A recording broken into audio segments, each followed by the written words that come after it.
Chapter 3, Out of the Antarctic. What with the excitement of having the great Admiral Drake speak to him over the radio and his curiosity about the Admiral's message to him, Mr. Popper did not sleep very well that night. He did not see how he could possibly wait to find out what the Admiral meant. When morning came, he was almost sorry that he had nowhere to go. No houses to paint, no rooms to paper. It would have helped to pass the time. "Would you like the living room papered over?" he asked Mrs. Popper. "I have quite a lot of paper number 88 left over from the mayor's house." "I would not," said Mrs. Popper firmly. "The paper on now is plenty good enough. I am going to the first meeting of the Ladies' Aid and Missionary Society today, and I don't want any mess around to clean up when I get home." "Very well, my love," said Mr. Popper meekly, and he settled down with his pipe, his globe, and his book of Antarctic adventures. But somehow, as he read today, he could not keep his mind on the printed words. His thoughts kept straying away to Admiral Drake. What could he have meant by a surprise from Mr. Popper? Fortunately for his peace of mind, he did not have so very long to wait. That afternoon, while Mrs. Popper was still away at her meeting, Janie and Bill had not come home from school, and there was a loud ring at the front door. "I suppose it's just the postman. I won't bother to answer it," he said to himself. The bell rang again, a little louder this time. Grumbling to himself, Mr. Popper went to the door. It was not the postman who stood there. It was an expressman with the largest box Mr. Popper had ever seen. "Party by the name of Popper live here?" "Yep, that's me." "Well, here's a package that's come Air Express, all the way from Antarctica. Some journey, I'll say." Mr. Popper signed the receipt and examined the box. It was covered all over with markings. "Unpack at once," said one. "Keep cool," said another.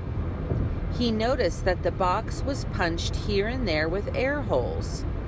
You can imagine that once he had the box inside the house, Mr. Popper lost no time in getting the screwdriver, for by this time, of course, he had guessed it was the surprise from Admiral Drake. He had succeeded in removing the outer boards and part of the packing, which was a layer of dry ice. From the depths of the packing case, he suddenly heard a faint "ork." He stood still. Surely he had heard that sound before at the Drake Expedition movies. His hands were trembling so that he could scarcely lift off the last of the wrappings. There was not the slightest doubt about it. It was a penguin. Mr. Popper was speechless with delight, but the penguin was not speechless. "Ork," it said again, and this time it held out its flippers and jumped over the packing debris. It was a stout little fellow, about 2.5 feet high. Although it was about the size of a small child, it looked much more like a little gentleman, with its smooth white waistcoat in front and its long black tailcoat dragging a little behind.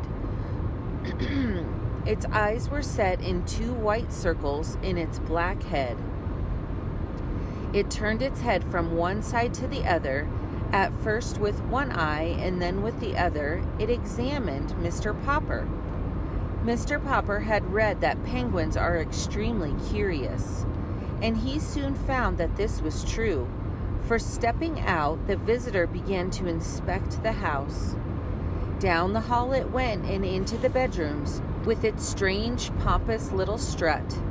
When it, or he, Mr. Popper had already began to think of it as a he, got to the bathroom, it looked around with a pleased expression on its face. Perhaps, thought Mr. Popper, all that white tiling reminds him of the ice and snow at the South Pole. Poor thing, maybe he's thirsty. Carefully, Mr. Popper began to fill the bathtub with cold water. This was a little difficult because the inquisitive bird kept reaching over and trying to bite the faucets with its sharp red beak. Finally, however, he succeeded in getting the tub all filled. Since the penguin kept looking over, Mr. Popper picked it up and dropped it in. The penguin seemed not to mind. "Anyway, you're not shy," said Mr. Popper. I guess you've got sort of used to playing around with those explorers at the pole." When he thought the penguin had had enough of the bath, he drew out the stopper. He was just wondering what to do next when Janie and Bill burst in from school. "Papa!" they shouted together at the bathroom door. "What is it?" "It's a South Pole penguin sent to me by Admiral Drake." "Look," said Bill, "it's marching." The delighted penguin was indeed marching. With little pleased nods of his handsome black head, he was parading up and down the inside of the bathtub. Sometimes he seemed to be counting the steps it took. 6 for the length, 2 steps for the width. 6 steps for the length again, and 2 more for the width. "For such a big bird, he takes awfully small steps," said Bill. "And look how his little black coat drags behind. It almost looks as if it were too big for him," said Janie. But the penguin was tired of marching. This time, when it got to the end of the tub, it decided to jump up the slippery curve. Then it turned and, with outstretched flippers, tobogganed down on its white stomach. They could see that those flippers, which were black on the outside, like the sleeves of a tailcoat, were white underneath. "Gook, gook," said the penguin, trying its new game again and again. "What's his name, Papa?" said Janie. "Gook, gook," said the penguin, sliding down once more on his glossy white stomach. "It sounds something like Cook," said Mr. Popper. "Why, that's it, of course. We'll call him Cook. Captain Cook."